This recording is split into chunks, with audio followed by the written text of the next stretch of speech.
Ketika saya mau beralih pada tema baru, yaitu kata di surga,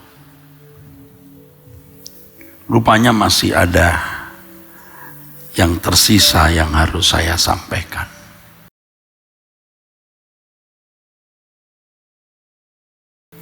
Kalau Tuhan Yesus mengajar kita memanggil Allah itu Bapa, secara implisit, sesuai dengan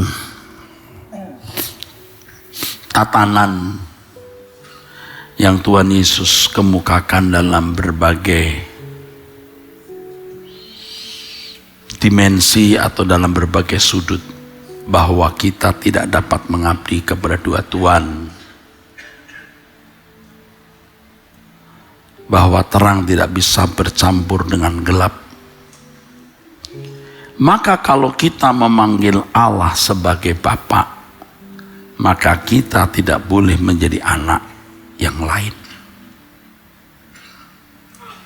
Kita tidak bisa memanggil Allah sebagai Bapa dan menyatakan diri sebagai anak bagi Bapa, sementara kita juga memiliki relasi dengan yang lain sebagai anak.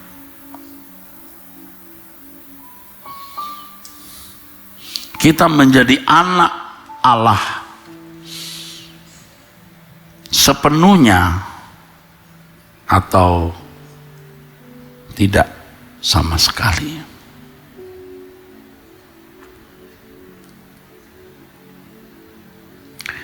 Kita harus memeriksa hidup kita saat ini, apakah kita benar-benar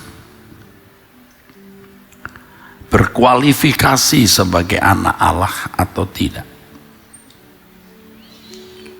Berkualifikasi di sini maksudnya apakah kita memenuhi standar hidup sebagai anak Allah.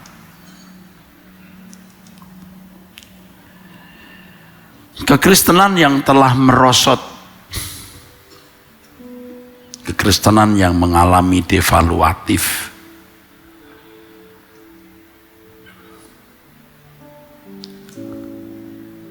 kekristenan yang tidak membawa kita kepada ketegasan, kekristenan yang palsu, yang memberi ruangan kompromi dengan dunia, kekristenan palsu yang seperti membuka ruangan dan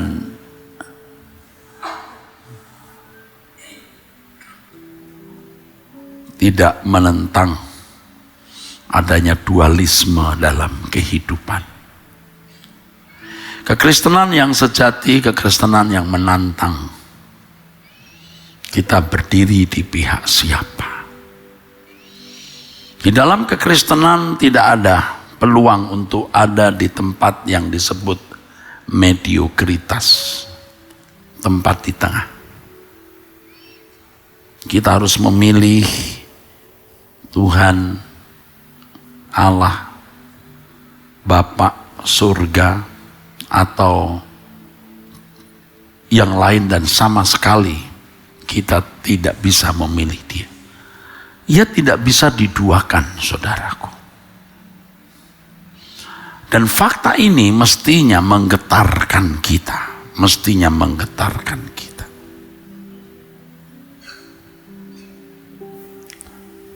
Fakta ini mestinya menggetarkan kita.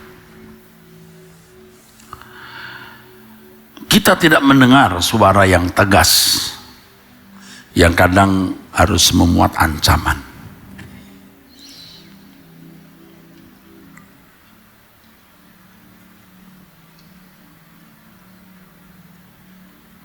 Pada kesempatan ini kita melihat kebenaran ini, bahwa kita harus memposisikan diri sebagai anak Allah dan tidak membuka kesempatan diadopsi oleh Bapa yang lain.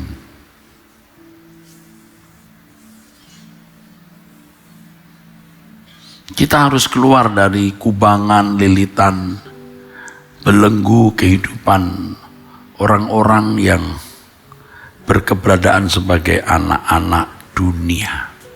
Dan semua kita mantan anak-anak dunia. Yang secara de jure, secara hukum telah dibeli oleh Tuhan Yesus dengan harga yang lunas dibayar.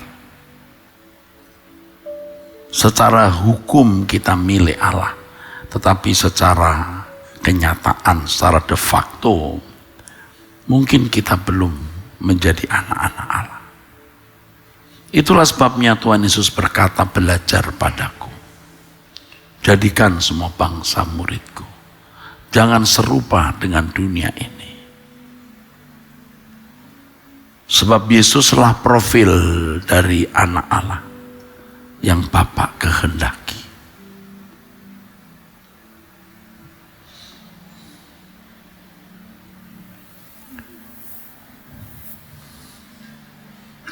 Profil anak Allah yang Bapa kehendaki.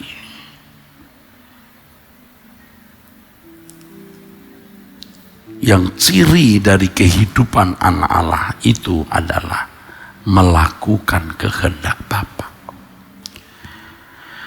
Memang kita tidak bisa menjadi sempurna dalam waktu yang pendek atau dalam waktu singkat. Kita harus berjuang, sungguh-sungguh berjuang, dan kita harus mengagendakan ini sebagai satu-satunya isi hidup kita. Apapun yang kita lakukan, baik kita makan atau minum atau melakukan sesuatu yang lain, lakukan semua untuk kemuliaan Allah. Jadi memang tidak ada agenda lain yang diperbolehkan Tuhan.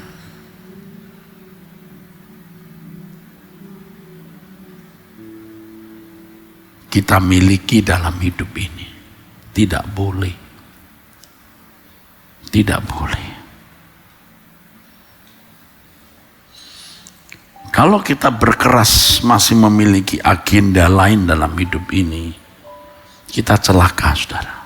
Saudara akan celaka. Kita harus berani mengagendakan ini sebagai satu-satunya isi hidup kita. Nah, di sini kita mengerti maksud tulisan Petrus dalam 1 Petrus 1 ayat yang ke-17. Kalau kamu memanggil Allah itu Bapa, yang tidak memandang muka, artinya melihat perbuatanmu. Apakah perbuatanmu menunjukkan kamu anak Allah atau anak yang lain?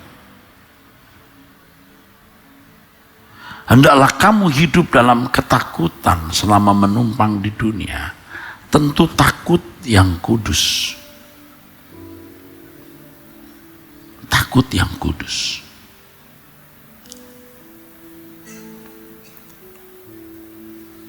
Bagaimana kita membawa hadirat Allah di dalam hidup kita? Karena Bapa yang menaruh rohnya dalam diri kita mengendaki satu persekutuan, satu fellowship yang tidak pernah berhenti. Dan Bapa menghendaki kita menjadi kesukaannya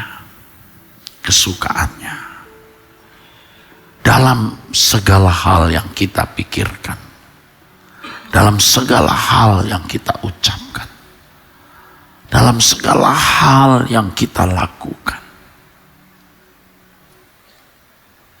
Kalau anak dunia, saudara, yang diracuni oleh semangat materialisme dan banyak isme-isme yang lain,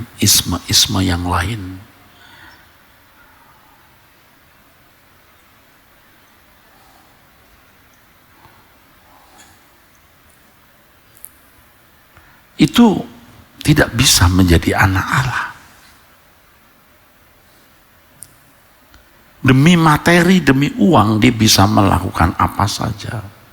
panseksualisme, demi kepuasan seks, dia bisa lakukan apa saja dan tidak memperhatikan perasaan Allah. Belum keangkuhan hidup. Orang yang angkuh itu orang yang memanjakan perasaan. Dan orang yang memanjakan perasaannya sendiri pasti melukai orang lain. Orang-orang seperti ini menjadi licik terhadap sesamanya. Dia haus kedudukan. Dia mau dianggap penting. Hatinya menjadi bengkok. Kalau sudah biasa bengkok meliciki orang lain, sampai dia tidak sadar dia meliciki dirinya sendiri. Dia biasa tidak tulus kepada orang sampai dia tidak sadar dia tidak tulus terhadap dirinya sendiri. Artinya dia menjadi buta terhadap keadaan dirinya yang sebenarnya. Dan orang seperti ini tidak bisa ditegur. Penuh dengan kritik terhadap orang lain. Dia akan cakap menilai orang lain. Dia pasti tidak memiliki roh yang tentram dan lemah lembut. Anak Allah tidak demikian, saudaraku. Dan kita sadar bahwa kita ini adalah pendosa yang selalu meleset, saudara. Selalu meleset. Baru bicara 10 menit dengan orang kita sudah meleset. Entah tidak tulus, entah mau dianggap hebat, entah mau meninggikan diri. Pendosa kita. Itu saya sadari dan saya mengerti kemelesetan-kemelesetan tersebut.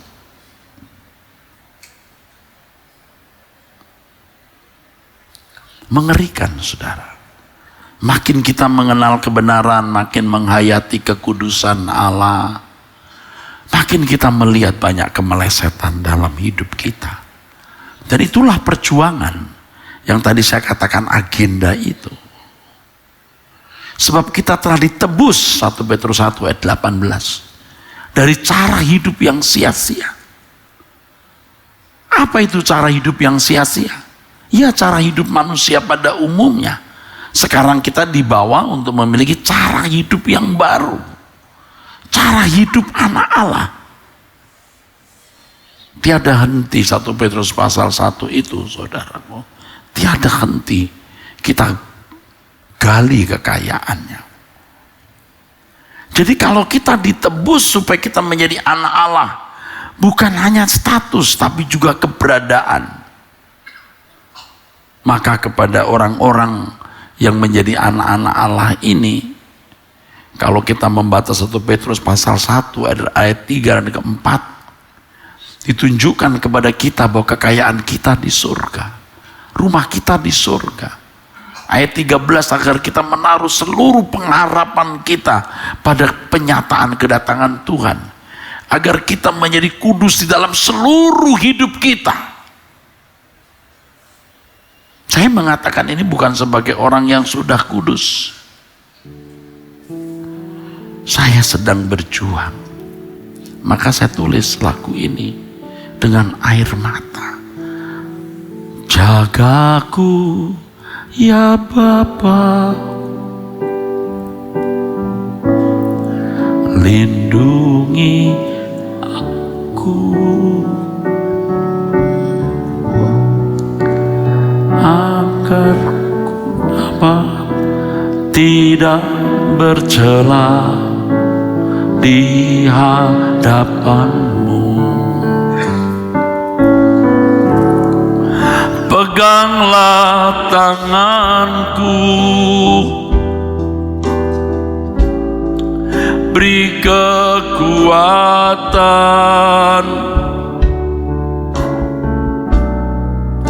sampai akhir hayatku di hadapanmu Bapa. Aku berkenan.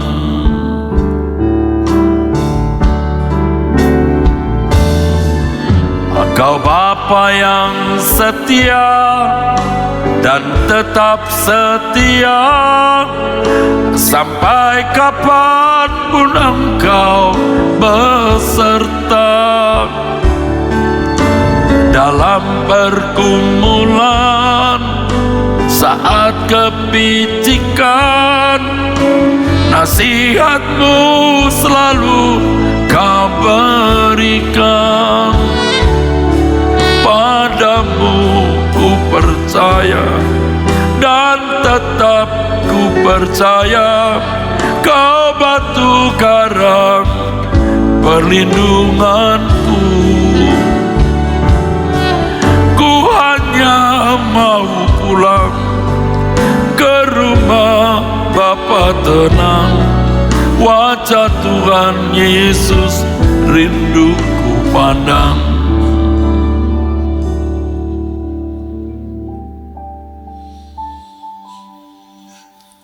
Kita harus memiliki perasaan krisis. Kalau sampai kita meninggal dunia dan kita berkeadaan bukan sebagai anak Allah, wah, mengerikan saudaraku, mengerikan. Mengerikan saudara. Kita harus serius minta Bapa, tolong aku Bapa, untuk menjadi anak-Mu yang berkenan. Harus minta. Kita harus agendakan ini sebagai satu-satunya isi hidup kita. Satu-satunya agenda hidup kita. Kalau tidak, kita akan celaka. Kita punya banyak kemelesetan yang sering tidak kita sadari. Tapi kalau kita serius, kita akan melihat kemelesetan itu. Dan kita mulai belajar untuk hidup dalam ketepatan. Ketepatan.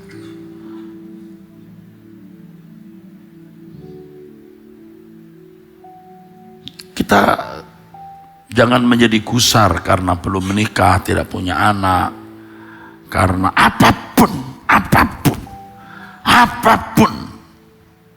Tapi kita gusar kalau kita belum berkenan.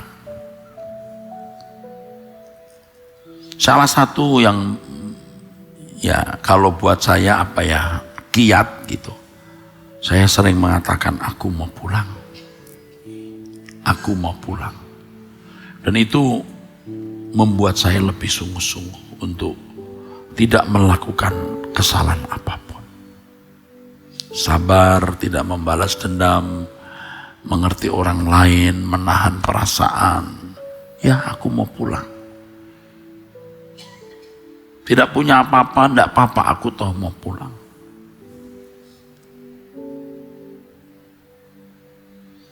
Ya memang kadang-kadang Tuhan seperti tidak ada.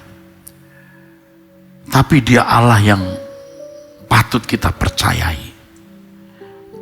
Layak kita percayai dalam keadaan di mana seakan-akan Dia tidak ada, kita tetap percaya.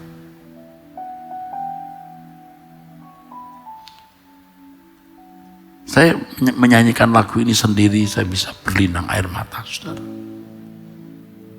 Kalau sampai kalimat ini, padamu ku percaya dan tetap ku percaya, Kau batu karang perlindunganku. Kita jangan sok dah saudaraku. Kita boleh jadi jagoan, hebat, berani, tapi kalau kekekalan you jangan main-main. Jangan coba-coba. You boleh hebat, pintar, jagoan, waduh, kuat, tapi kalau soal kekekalan you jangan main-main. Padamu ku percaya dan tetap ku percaya, Kau batu karang perlindunganku. Ku hanya mau pulang ke rumah Bapa tenang, wajah Tuhan Yesus rindu ku pandang. Ayo kita kita habiskan sisa umur hidup kita untuk menjadi anak Allah yang benar, saudaraku. Kita memilih ini. Kita mau menjadi jemaat Tuhan yang benar-benar dipersiapkan menyongsong kedatangan Tuhan. Atau menyongsong hari kematian kita masing-masing. Ya, kita tidak memiliki misi, visi yang lain kecuali kita menjadi seorang yang berkenan di hadapan Allah dan menolong orang untuk menjadi orang yang juga berkenan di hadapan Allah.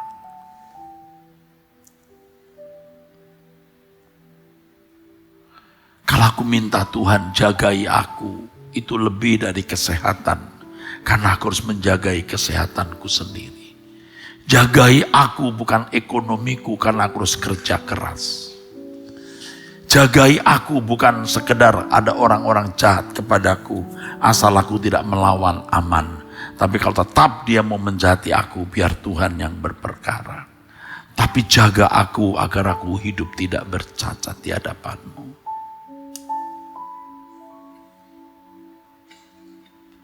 Jadi sebutan Allah sebagai Bapak kita berat. Jangan jadi anak yang lain. Jadi anak Bapak saja.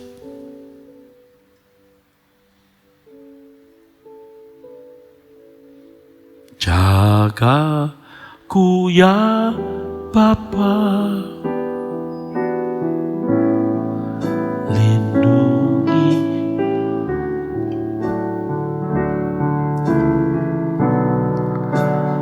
agar ku dapat tidak bercela di hadapanmu.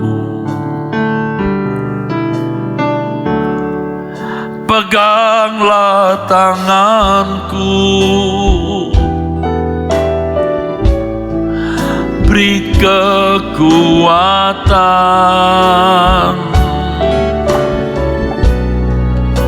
sampai akhir hayatku di hadapanmu Bapa, aku berkenan.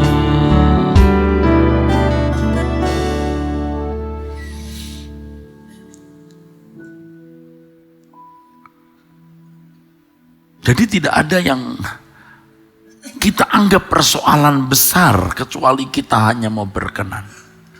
Bahkan bagi saya pelayanan seperti ini juga tidak boleh menjadi persoalan besar.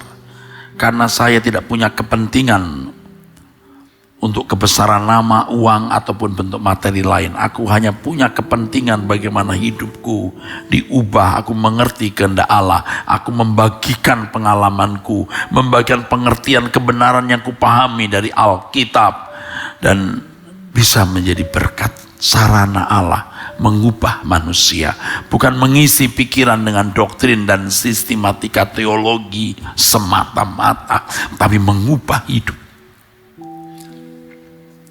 Makanya kalau saya berkata, saudara mendengar khotbah orang, bedakan. Yang dibedakan itu bukan prestasi-prestasi atau gelarnya. Yang dibedakan adalah apakah dengan mendengar orang tersebut hidupmu diubah atau tidak. Kita tidak mau membandingkan apakah pendidikan atau harta atau prestasi pelayanan atau pengalaman pelayanan. Tidak boleh, masing-masing punya tempat yang berbeda. Tetapi apakah kebenaran yang diajarkan mengubah hidup kita? Itu saudaraku. Mari kita menjadi gereja yang benar. Bukan dalam arti gedung, gereja itu adalah hidup kita ini, saudara. Gereja yang tidak kelihatan, persekutuan orang percaya. Yang akan diperkenankan untuk bersama-sama dengan Tuhan di dalam kemuliaan. Ketika seseorang menjadi anak dari satu bapak, dia akan menjadi seperti bapaknya. Kalau orang menjadi anak Allah, dia menjadi seperti Bapa atau sempurna seperti Dia. Segala sesuatu yang dilakukan selalu sesuai dengan pikiran, perasaan Roh Kudus. Yang adalah rohnya Bapa di dalam diri kita.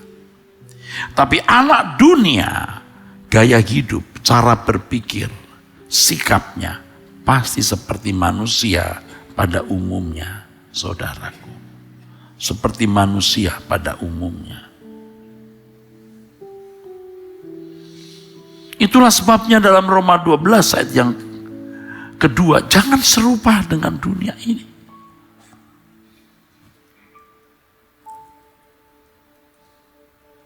Karena kita sudah lama hidup dengan cara anak dunia, otomatis gerak kita, ucapan kita, sikap kita, itu peragaan dari prinsip-prinsip filosofi hidup dunia. Itu otomatis. Benar saudaraku. Tapi makin kita mengenal kebenaran, makin kita memiliki kepekaan terhadap kehendak Allah, kita melihat itu irisan-irisan tipis dalam hidup kita. Yang dulu kita anggap bukan kesalahan, ternyata tidak klop dengan pikiran perasaan Allah. Dan kita bisa berkata, aku pendosa. Kita meratap, jagaku ya Bapa. Kita meratap, lindungi aku, agar aku dapat tidak bercela di hadapan-Mu. Baru begitu. Memang pada akhirnya kita tahu bahwa kita harus menjaga diri kita. Kita kalau mengatakan jagaku Bapak, sebenarnya komitmen, aku serius Bapak. Untuk menyambut dan meresponi semua fasilitas keselamatan sebagai fasilitas penjagaan dalam hidupku. Yang harus kugunakan. Aku harus hidup di dalam kebenaran firman, hidup dalam meditasi doa. Harus serius merenungkan Engkau, kehadiran-Mu. Aku harus membangun takut akan Engkau dan mengarahkan fokus hidupku kepadamu. Itu komitmen.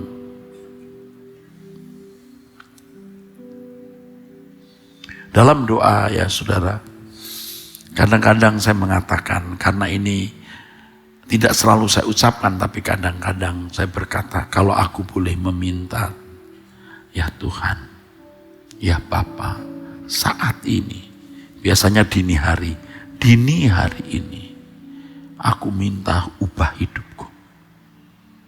Bagaimana aku benar-benar menjadi kesukaan-Mu, Bapa. Atau aku tidak perlu lama hidup daripada aku hidup tidak menyukakan Engkau. Yang serius begini saja, saudara. Dan sungguh-sungguh saya ucapkan, saya meleset, masih meleset.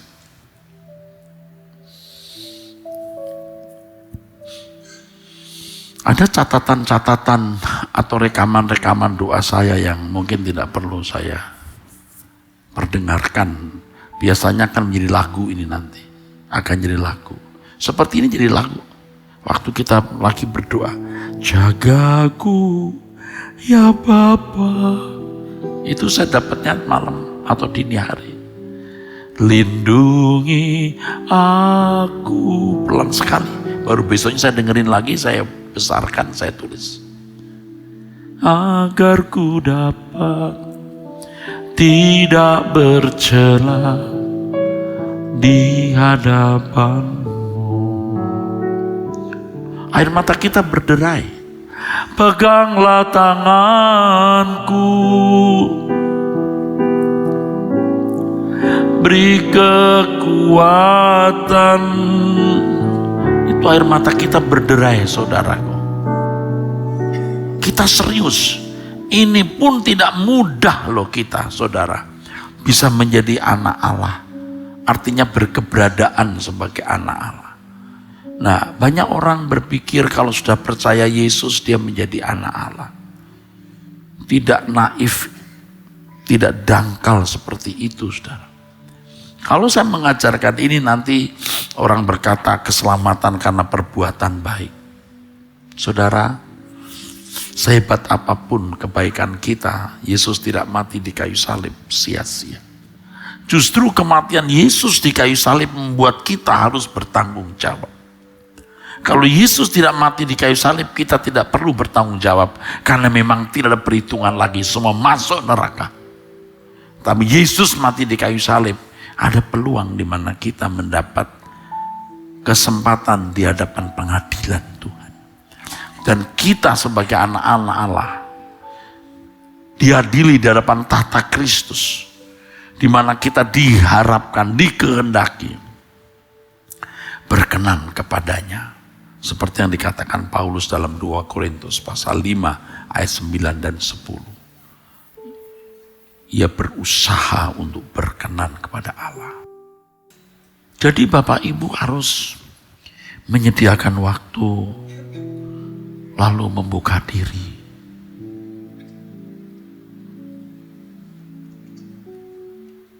Selidiki aku Tuhan.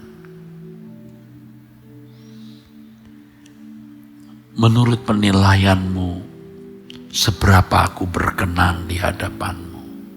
Serius. Kita harus serius. Dan salah satu berkat yang saya terima, saya katakan satu kalimat. Kalau kamu tidak melukai dagingmu, kau pasti melukai Tuhan. Itu saya dapat pada waktu saya berdoa. Ada suara lembut di hati saya.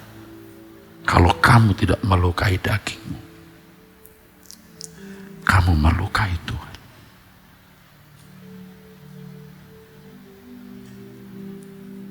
Kalau kamu tidak membunuh ambisimu, kamu menyakiti Tuhan.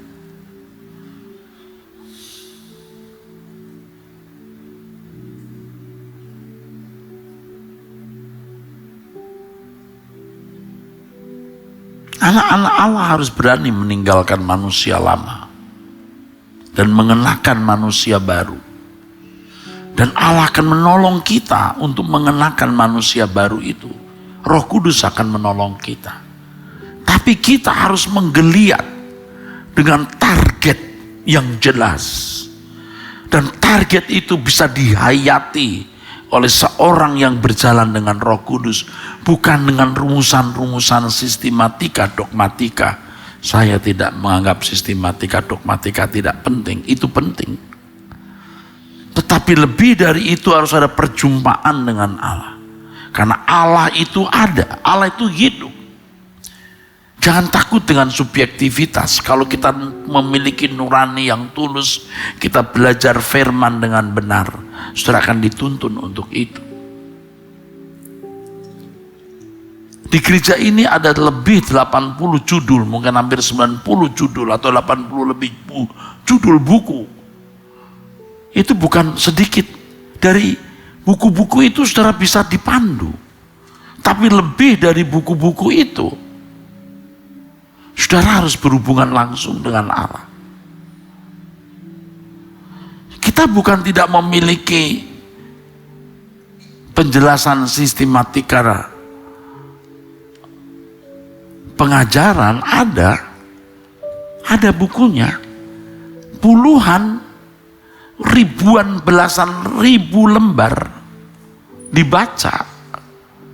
Yang mau membaca, tetapi kan orang Indonesia ini sering tak suka membaca, saudara. Oke, dengar khotbah. Lalu Anda membangun sebuah konstruksi bangunan berpikir yang benar. Kalau Allah itu hidup, temukan Dia. Dengar apa yang Dia katakan tentang dirimu. Itu paling fair, saudara. Allah yang memiliki objektivitas mutlak akan memimpin kita dari subjektivitas relatif ini untuk makin mendekati objektivitasnya Nah, dia hidup. Bagaimana orang-orang Kristen abad mula-mula belum punya kitab suci perjanjian baru, hidup di dalam aniaya, tetapi mereka bisa memiliki kualitas hidup yang luar biasa sampai disebut Kristen. Tidak ada sekolah teologi, tidak ada doktor teologi, master teologi pun tidak ada, sarjana teologi juga tidak ada. Tetapi murid-murid Yesus itu sarjana-sarjana lapangan, saudara. Mereka itu magister dan doktor-doktor lapangan yang hidupnya bisa mengubah orang lain. Jangan hanya pinter ngomong tetapi tidak mengubah.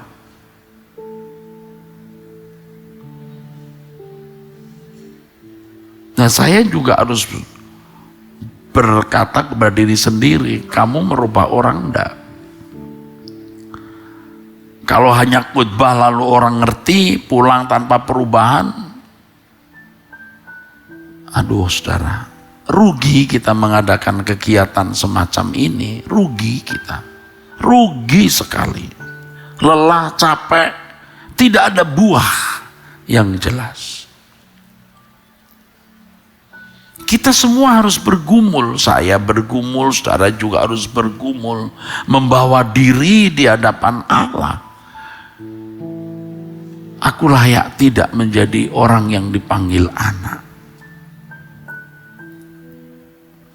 Menjadi anak dari Allah semesta alam yang memiliki jagat raya. Aduh saudara, saudara mau perlu apa lagi? Tidak punya apa-apa di bumi ini pun tidak masalah. Ya, saya menghayati ini agak terlambat saudaraku. Tapi sekarang saya makin tahu dan saya siap. Saya katakan juga dalam doa, aku tahu, aku meminta apa yang tidak bisa kulakukan, tapi tolonglah aku untuk bisa melakukan. Bagaimana hidupku benar-benar terfokus ke kerajaan Allah, tidak mengingini apapun di bumi, hanya merindukan bagaimana aku pulang ke surga. Karena kita itu nggak pengen pulang. Bumi ini rumah kita, ini kita menghayati bumi ini rumah kita. Belum mampu menghayati rumah kita di surga, jujur saja. Tapi kita harus memaksa diri. Dan kita harus punya komitmen untuk itu. Tekad untuk itu. Walaupun tekad komitmen itu bisa tidak stabil, tidak konstan. Situasi berubah, jam berubah, bisa berubah juga. Tapi kita berjuang lagi. Terus berjuang sampai bisa stabil.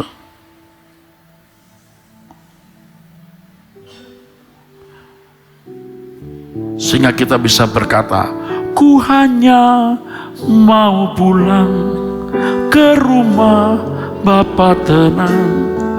Wajah Tuhan Yesus rindu ku pandang.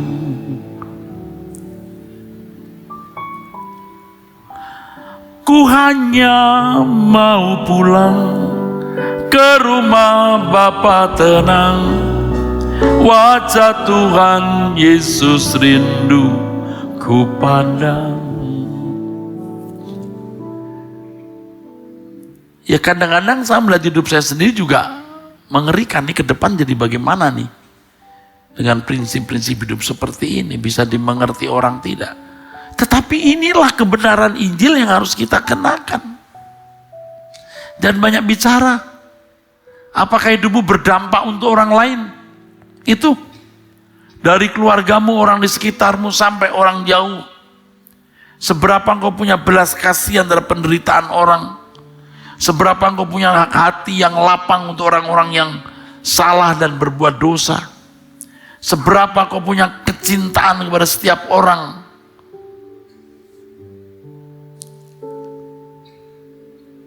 Kita memiliki hati Bapa, bukan teori.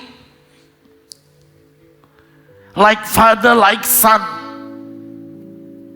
Kita dibeli dengan darah yang mahal. 1 Petrus 1 ayat 18. Dibeli supaya kita tidak tetap hidup dari cara hidup sia-sia yang kita warisi dari orang tua. Yang kita warisi watak, cara hidup, gen, dan seluruh gaya hidup kita yang tidak dikenal di dalam kerajaan Allah. Sekarang kita menjadi anak-anak Allah. Tuhan Yesus menjadi yang sulung. Kita belajar dari cara hidup, gaya hidupnya. Kita harus mengenakan pikiran dan perasaan Yesus. Yang prinsipnya makananku melakukan kehendak Allah dan menyelesaikan pekerjaannya. Baru kita bisa menjadi anak Allah.